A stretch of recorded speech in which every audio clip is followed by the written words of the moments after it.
얘기하면 좋아하는데 이 복이 다른 사람에게 갈 거라고 얘기를 하거나 다른 사람도 같이 잘 된다고 하거나 당신들이 복 받는 게 아니라 다른 사람도 잘 된다고 하거나 심지어 때로는 책망하잖아요. 그럼 어떻게 해요? 죽여려고 그래요. 죽이려고 그래요. 좋다고 했다가 자기 마음에 안 맞으니까 죽여버린다. 아, 좋네. 처음에는 좋네. 드디어 우리 인물 하나 낳네. 우리 주변에 좋은 사람 하나 낳네. 그러다 자기 마음에 안 맞으니까 어떻게 해요? 야, 낭떠러기까지 밀고 와서 죽여버리자. 예수께서 고향에서 당한 게 뭐예요? 그런 일을 당하셨어요. 그리고 예수께서 거기를 그냥 떠나가시는 거죠. 그리고 어디로 가세요? 장소를 바꿉니다. 로케이션 보시죠. L입니다. 로케이션. 그리고 장소를 바꿔요. 그리고 장소를 바꿔서 어디로 가십니까? 예, 여기로 드디어 가시는 거죠. 가버나움. 여기가 이제 예수님 공생의 3년의 분거지가 되는 장소입니다. 기가 막힌 데죠. 여기서 이적과 뭐 수많은 능력들, 역사들 거의 다 여기서 일어났습니다. 이 갈릴리 지역이 그래서 뭐 북동지 그래서 바닷가 뭐 나오고 뭐 산상수훈 나오고 뭐 거의 여기에요. 거의. 그러니까 이 가버나움에서 거의 예수님의 성경이 나오는 거의 모든 메시지, 그다음에 거의 모든 뭐 기적 거의 여기서 일어났다고요. 갈릴리 호수를 끼고. 물론 6월절 지내러 가는 건 다 6월절은 예루살렘에서 나는 겁니다. 그러니까 절기 지키러 일어났다 그러면은 여기서 하는 거고요. 뭐 수정절에 솔로몬 행각에서 그러면 지키러 간 거예요. 절기 지키러 가신 거예요. 근데 그렇지 않고 이적이나 말씀이나 메시지는 다 이 동네를 돌아다니시면서 배 타고 가자 하고 이 동네를 다니시면서 가나도 여기 있으니까요. 가나도 가는 길이 여기 가나가 있으니까. 그러니까 다 이 동네에서 이렇게 하셨던 거예요. 장소를 이렇게 옮기셨죠. 그래서 이 동네에서 이제 메시지를 전합니다. 그래서 그 유명한 메시지, 그 바닷가 근처에 모으시고, 산상수훈, 마태복음 5장 7절을 보고 5장에서 7장까지 볼까요? 산상수훈을 가르치기 시작하십니다. 왜 산상수훈일까요? 예, 이게 산 위에서 가르쳤다 그래서 산상수훈입니다. 뭐 수훈이라고 말하니까 좀 그렇고 하여간 산에서 가르치신 교훈, 뭐 말씀 이런 뜻이죠. 그러면은요, 누가복음을 보면 똑같은 말씀이 평지수훈이 나오죠. 그러니까 평지에서 가르치신 여기 비슷한, 그러니까 예수께서 마태복음 5장 7장에 나오는 이 말씀을 한 차례만 말씀하신 것 같지는 않고요. 많은 지역에서 여러분들이 말씀하셨던 것 같습니다. 근데 이게 산 위에서 말했을 때는 보통 우리가 산상수훈이라 말하고 평지에서 말하면 평지수훈이라 이렇게 말을 하죠. 누가복음에는 그래서 평지수훈의 메시지가 나오죠. 비슷한 내용이 나오잖아요. 누가복음에 평지수훈의 메시지가 나오고 그 다음에 거기에 주기도문 같이 나오죠. 그래서 마태복음 5장, 6장, 7장까지가 아주 중요하다 그랬어요. 마태복음 5장, 6장, 7장. 그래서 마태복음 5장 처음에 시작하는 게 뭐예요? 마태복음 5장 처음에 시작하는 게 뭐예요? 산상수훈 처음 시작하는 건데 그게 뭐부터 시작했어요? 그게 뭐예요? 우리가 이걸 뭐라 그래요? 아니, 이걸 뭐라 그래요? 마태복음 5장 처음 시작하잖아요. 이걸 뭐라 그래요? 아니, 이거 모르세요? 복이잖아요, 복. 복이 있나니, 몇 가지 복을 얘기하세요? 그렇죠, 팔복이잖아요. 이 팔복 모르시면 안 되는데. 8가지 복을 얘기해서 우리가 이걸 팔복이라고 하잖아요. 굉장히 중요한 팔복을 말씀하시죠. 팔복 첫 번째가 뭡니까? 자, 같이 한번 읽습니다. 3절부터 시작. 심령이 가난한 자는 복이 있나니 천국이 그들의 것이며. 자, 천국이 누구의 것이라고요? 예, 심령이 가난한 자는. 잘 생각하시면서 읽으셔야 돼요. 여러분이 천국을 소유하고 천국을 들어가고 싶다 그러면 어떻게 해야 된다고요? 심령이 가난해야 된다고요. 누가복음에는요, 그냥 가난한 자는 이렇게 돼 있어요. 그 메시지에 대해서 우리가 깊이 있는 묵상해 보실 필요가 있습니다. 4절입니다. 시작. 예, 누가 위로를 받는다고요? 애통하는 자가 바라보고 위로를 받는, 하나님으로부터 위로를 받는다는 뜻이에요. 5절입니다. 시작. 드디어 여러분이 땅을 소유하게 될 방법을 찾으셨죠. 여러분이 어떻게 하면 땅을 찾을 수 있어요? 집 짓고 과수원 넣고 어떻게 하면 이렇게 할 수 있다고요? 온유하면. 온유한다는 말이 뭐예요? 영어의 성경에는 뭐라고 되어 있나? kindness 이렇게 되어 있죠. 친절한 자, 온유한 자. 그럼 여러분이 언제 드디어 부동산을 갖다 소유하게 되는 게 나타난다고요? 네, 친절하셔야 되는 거예요. 여러분이 친절하면 땅을 소유하게 되는 거예요. 부동산을 소유하는 거예요. 그러니까 항상 어떻게 하셔야 돼요? 온유하셔야 돼요. 아니 성경이 말하거든요. 온유한 자가 땅을 차지한다니까요. 근데 여기서 말하는 땅이 어디예요? 예, 오해하시면 안 돼요. 이 땅에서 부자 된다는 뜻이 아니라 천국의 땅을 소유하려고 하는 자는 그 마음이 어떻게 된다고요? 온유해야 된다. 이해되시죠? 우리의 마음이 분노로 차 있으면 천국이 소유가 안 된다는 뜻이에요. 천국과 분노는 안 어울리는 거예요. 그 다음에요. 6절입니다. 시작. 의에 줄이고 목마른 자는 복이 있나니 그들이 배부를 것입니다. 드디어 우리가 배가 불러지는 방법을 또 찾았죠. 어떻게 하면 돼요? 하나님의 의에 줄이고 목말라야 된다고요. 이거는 공의, 정의 이런 겁니다. 부정하고 부당한 거에 대해서 우리가 쉽게 물들거나 넘어가면 안 된다는 것이, 그를 하나님께서 배부르게, 정의로 배부르게 하고 공의로 배부르게 하는 거죠. 7번이요. 시작. 예. 누군가에게 정말 우리가 긍휼히 여김을 받고 싶다면, 특별히 하나님으로 긍휼히 여김을 받고 싶다면 긍휼히 여기는 자가 되어야 된다는 얘기고요. 8절이요. 시작. 예. 하나님을 볼 수 있는 자가 누가 볼 수 있다고요? 왜요? 요한일서 3장 3절 보니까 그가 깨끗하시니 너희도 깨끗하라 그러거든요. 그러니까 그가 다시 오실 건데 그날에 주를 보게 될 건데, 요한일서 3장 2절 보면 그를 보게 될 건데, 그날에 보게 될 건데, 그 소망을 가진 자마다 그가 깨끗하신 것처럼 너희도 깨끗해라. 그러니까 하나님이 깨끗하시잖아요. 거룩하시잖아요. 그러니까 우리가 거룩하고 깨끗할 때 비로소 우리 눈이 누구를 볼 수 있어요? 하나님을 볼 수 있어요. 그 얘기했죠? 9절입니다. 시작. 화평하게 하는 자는 복이 있나니 그들이 하나님의 아들의 일컬음을 받을 것입니다. 그러니까 하나님의 아들, 우리가 하나님의 자녀라고 인정을 받으려면, 사람들한테 일컬음을 받으려면 뭐 하는 사람이 돼야 돼요? 화평하게 만드는 사람이에요.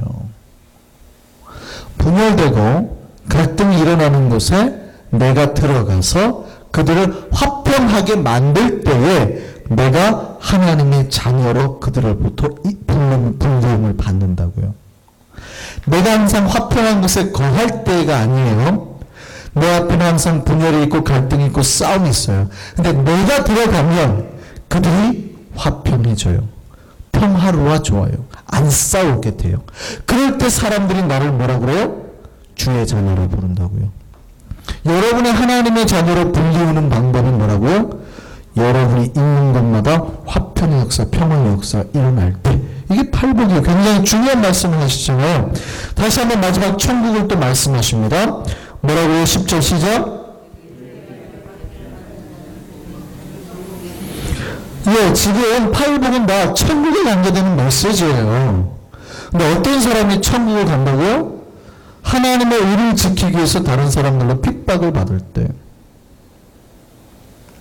가난한 거 마다하지 않고 핍박받고 누군가가 분열하고 싸우고 있을 때 찾아가서 그들을 화평시키고 항상 의에 목마르고 온유하고 긍휼히 여기고, 다 내면적인 거였죠. 영적인 것. 이걸 소유한 자에게 하나님이 뭘 주세요? 천국을 주십니다.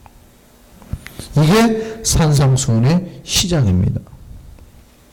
그러니까 우리가 하나님 나라를 들어가는 자는 이러이러한 자가 들어간다라고, 마태복음은 천국에 대한 이야기로 가득 차 있다고 그랬죠. 그러면서 천국에 들어간 사람들의 모습, 복, 그 법을 5장, 6장, 7장에 5장, 6장, 7장에 이 천국에 들어가는 게 쉬워요, 어려워요? 뭐 어렵죠? 자, 보세요. 21절 봅시다. 옛사람에게 말한다. 옛사람이라는 것은 뭐예요?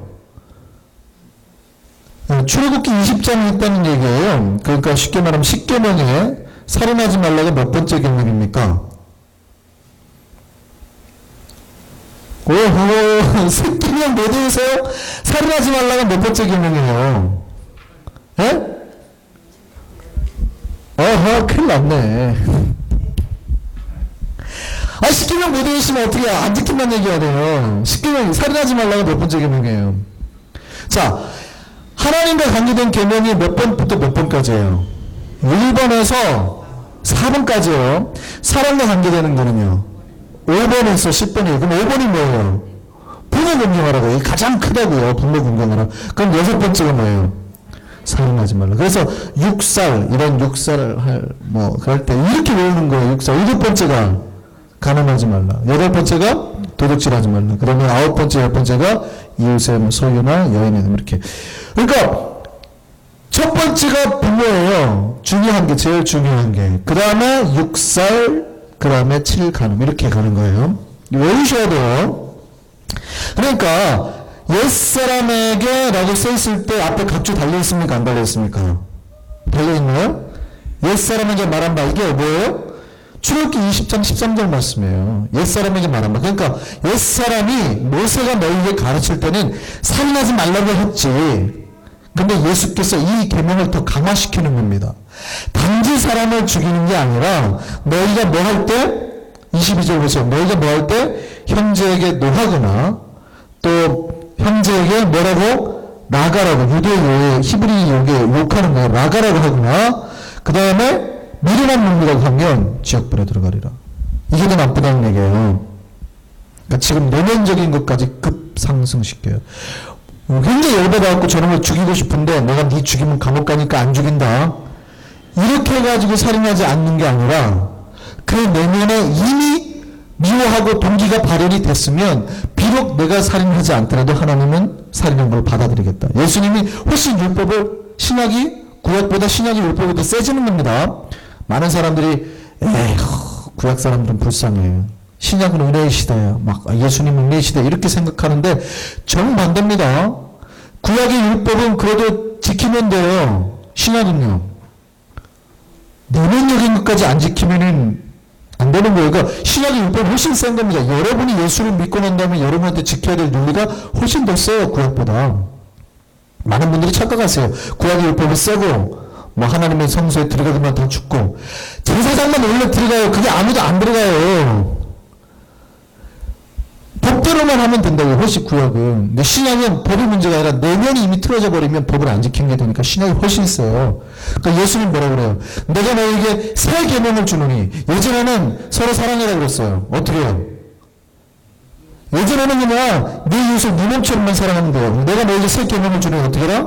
서로 사랑하라. 어떻게? 내가 너희를 사랑했던 것처럼.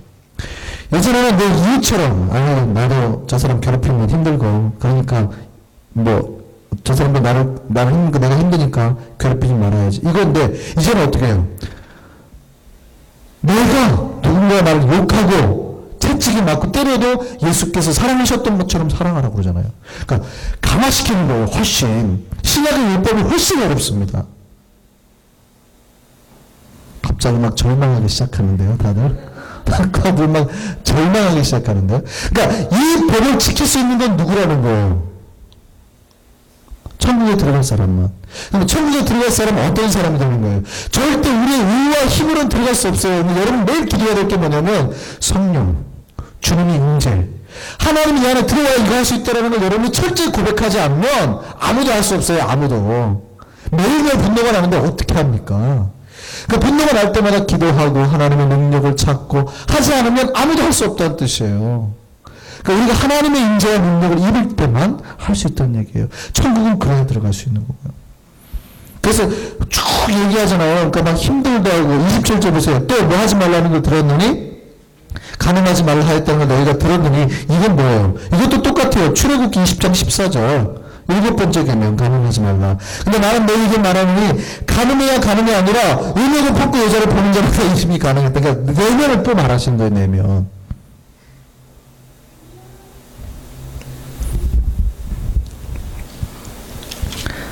그 얘기를 하는 거죠. 그리고 쭉 그런 얘기들을 하시는 거예요. 그리고 눈을 막 차라리 뭐 손을 잘라버리라는 이런 얘기들을 하시잖아요. 그게 이게 어디까지 이루어지면 7장까지 이루어져요. 근데 이렇게 산상수훈 말씀이 지키기가 어려운데 이거 지키라고 주시는 걸까요? 아니면은 우리가 하나님의 은혜로 아니면 천국 못 들어가는 걸 알려주려고 그러시는 걸까요?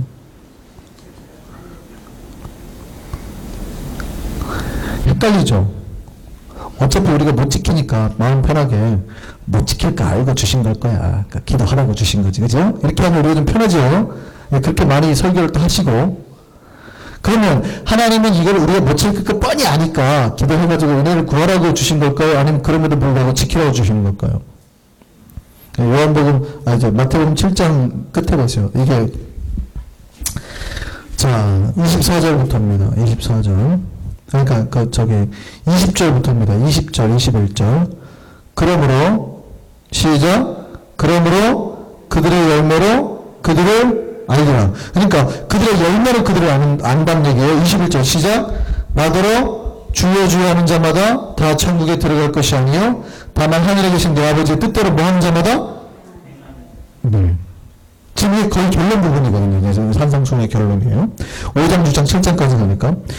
그러니까 내가 주여 주여 한다고 되는 게 아니라 아버지 뜻대로 뭐 할 때 이거 지키라는 얘기예요. 지키라는 얘기예요. 근데 여러분과 제가 이거 다 지킬 수 있습니까? 없습니까? 어렵죠. 끊임없이 안 될 거예요. 그럼에도 불구하고 우리는 하나님 앞에 겸손을 다해서 하나님의 임재와 성령의 능력을 사모하면서 이걸 지키게 해달라고 기도하시는 거예요. 이게 크리스천이 할 일입니다. 그러니까 여러분의 그래프가 비록 안 될 때가 있지만 계속 어떻게 해요? 주님과 가까워지는 쪽으로 가야 돼요. 우리는 또 실패할 겁니다. 하나님 나 같은 놈이. 근데 또 기도하고 하다 보면 이게 업다운이 되지만 어느 순간 주님 경지까지 자라가게 된다니까요. 이렇게 떨어지다가 또 올라가고 이렇게 가는 거예요. 근데 많은 사람들이 에이 불가능해. 또 한 번 죄 지을 때마다 어떻게 해요? 포기하는 거죠. 쭉. 굉장히 신앙생활 잘못하시는 거예요. 여러분 떨어지는 거 주님도 알아요. 그럼에도 불구하고 기도와 능력으로 어떻게 해요? 하다 보면 그 그래프를 멀리서 보면 어떻게 돼요? 이 따라 다운이 안 보이는 거예요. 큰 그래프 상을 보면 비록 다운이 되지만 올라가잖아요. 그럼 멀리서 보면 이게 쭉 이렇게 되는 거거든요. 그러면 우리가 그리스도처럼 자라게 된다고요. 여러분이 실패하는 거 다 알아요. 주님. 저와 인간인데요. 그럼에도 불구하고 우리가 주님의 임재와 능력을 사모하면서 기도하면서 주님 말씀하신 것 지키기 위해서 갈 때 주님 다 아신다고요. 여러분이 어디처럼요? 주님처럼 범사에 그에게까지 자라가게 된다고요. 그리고 마지막 24절 보세요. 그러므로 이제 결론 짓습니다. 산상수훈에 대한 결론이죠. 그러므로 누구든지 나의 이 말을 듣고 뭐 하는 자는? 행하는 자는 그 집을 어디에 짓는? 반석 위에 짓는 지혜로운 사람 같은. 그러니까 제가 유대 설명드렸죠. 이게 평지가 이렇게 있고 집을 어디에 지어요? 여기 언덕배기에다 집을 지은다고요. 다 이렇게. 평지가 평상시에 이게 흙이에요. 흙이니까 괜찮다고요. 근데 다 여기다 집을 지어요. 집 짓기 힘들죠. 이게 왜냐면 경사지였으니까 집을 짓고 또 짓고 또 짓고 이렇게 막 지으니까 집 짓기도 힘들 뿐더러 넓게 못 짓잖아요. 넓은 집도 못 짓고 되게 안 좋거든요. 꼭 이런 집이 그 여수 있죠. 여수 가면 다 이렇게 됐습니다. 여수는 독특하게 언덕배기 집이 있어요. 신방 다니려면 쭉 하나요. 진짜 신방 다니려면 맨 등산하는 것 같다니까요. 산을 막 타요. 다 이렇게 생겼어요. 이렇게. 그 위치에 이렇게 돼 있어요. 다행히 여수는 눈이 안 온다는 거. 눈이 오면요, 다 사고 납니다. 동네가 이렇게 돼 있어가지고, 다니려고 그러면 다 사고 나요. 눈이 안 온다 그러더니, 제가 사역하는 3년 동안에 한방눈만, 이렇게 쌓인 눈만, 하여간 5번이 오더라고요. 새벽 4시에 제가 새벽 기도 가려고 이렇게 하잖아요. 막 이렇게 저희 집 앞에 이렇게 아파트가 경사가 져 있어요. 그러니까, 여수가 뒷동네가 있고 앞동네가 있는데 저희 교회가 앞동네에 있는 데예요. 그러면 여기로 가려면 큰 산이 가로막혀 있어요. 산이 산이 있고 여기가 교회가 있거든요. 여기가 큰 도로가 있고. 그러면 많은 사람들이 이제 여기 신도시라고 여기 살아요. 여기로 가려면 우리 아파트가 어딨냐면 여기 있었거든요. 여기로 가려면 어떻게 오는지 아세요? 이리 오는 길이 없어요. 다 이렇게 터널 지나서 이렇게 오거나 아니면 이쪽으로 갖고 이렇게 와야 되거든요. 딱 우리 아파트 앞으로 여기가 내리는데 요 길이 내리막길이에요. 내리막길. 눈이 안 온다 하더니 눈 한 번 오면은 여기가 완전 빙판이 돼가지고 이 정도 각도거든요. 아주 가파르거든요. 새벽만 되면 아파트 앞에서 소리가 들려요. 끼쾅 끼쾅 계속 나요. 아니 여기 말고는 올 데가 없어요. 아니면 아예 빡 들어와야 되거든요. 이렇게 계속 끼쾅 끼쾅 소리가 나요. 그 지형이 굉장히 비슷해요. 근데 이렇게 집을 짓는단 말이죠. 그러면 여기다 집 짓는 게 훨씬 좋잖아요. 그죠? 넓게, 좋게, 크게. 유대인들이 몰랐을까요? 이 땅이 평평한 땅이에요. 근데 지금 여기다 반석 위에 집을 짓는 건 유대 사람들은 누구나 안다는 얘기예요. 누구든지 이 말을 듣고 있는 자는 그 집을 어디에 지은 사람이요? 반석 위에 짓는 사람 같으니 반석은 여기예요. 여기. 이 석회암 안방. 이 집 짓기 힘들어요. 여기다 근데 집을 짓는다고요. 뭐 이게 지혜롭대요. 우리가 보기엔 멍청해 보이는데. 이게 훨씬 지혜롭죠. 근데 언제요? 찬수가 나는 날. 25절 보세요. 비가 내리고 찬수가 나면 어떻게 된다고요? 이걸 와디라고 그래요. 와디. 갑자기 여기에 이런 그 큰 물결 치는 게 생기는 거예요. 이런 갑자기 없던 데 생긴데 집이 내가 여기 있어요. 여기 넓은 집을 지었어요. 그러면 이 물결이 내려오다 어떻게 해요? 여기를 삼켜버리는 거죠. 그러니까 무너지는 게 그냥 무너지는 게 아니라 자다가 죽는다는 뜻이에요. 비 오면 우리가 언제 죽는지도 모르게 쓸려서 죽어버린다는 얘기예요. 우리가 하나님의 이 산상수훈의 말씀을 듣지 않는 자는, 지키지 않는 자는 겉으로 보기에는 괜찮아 보이는데 어느 순간 고난이 오고 바람이 불고 비가 내리는 순간 내가 죽는 줄은 모르게 쓸려가서 죽는다고요. 심판의 날이 온다는 뜻이에요. 그러니까 이거를 갖다가 지키라고요, 지키지 말라고요. 예, 26절 다시 한번 보세요. 반복하십니다. 나의 이 말을 듣고 뭐하지 아니하는 자는, 행하지 아니하는 자는 그 집에 어디 위에? 모래 위에 지은 어리석은 사람 같으니. 여기가 모래예요. 이 흙. 우리가 생각하는 모래가 아닙니다. 단단한 땅이에요. 모래 위에 짓는 어리석은 사람 같으니 비가 내리고 창수가 나고 바람이 불어 그 집이 부딪히며 무너져 그 무너짐이 심하니라 라고 산상수훈을 마치시는 거죠. 여기에서 예수께서 주로 사역하시는 장면들이 나옵니다. 그리고 예수께서 여기에서 다음에 네이처 한번 볼까요? 뭘 주로 행하세요?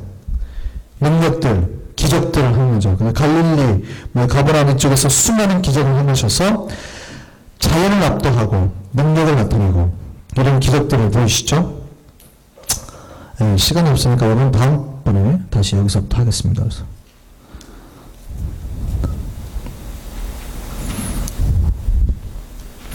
혹시 질문 있으십니까? 지금 예수님의 사역을 좀 제 이야기만 듣지 마시고 알파벳 순서를 통해서 쭉 대충 그리셔야 돼요. 처음에 공생애를 여기서 시작해서 제자들을 부르시고 예루살렘 가서 첫 성전 정화하고 사역을 시작하시고 이렇게 올라오시면서 드디어 이제 대부분의 사역을 이제 시작하시는 장면이 지금 사역 초기입니다. 이렇게까지 왔다라는 거. 예수님의 사역을 대충 그리셔야 돼요. 어떤 일을 하시고 어떤 일을 하시고. 이해되셨나요? 네, 그거를 그리시면서 예수님의 일생을 그리시면서 이야기를 들으면 좋겠습니다. 혹시 질문 있으시나요? 없으십니까? 없으시면 우리 같이 기도하겠습니다. 기도하실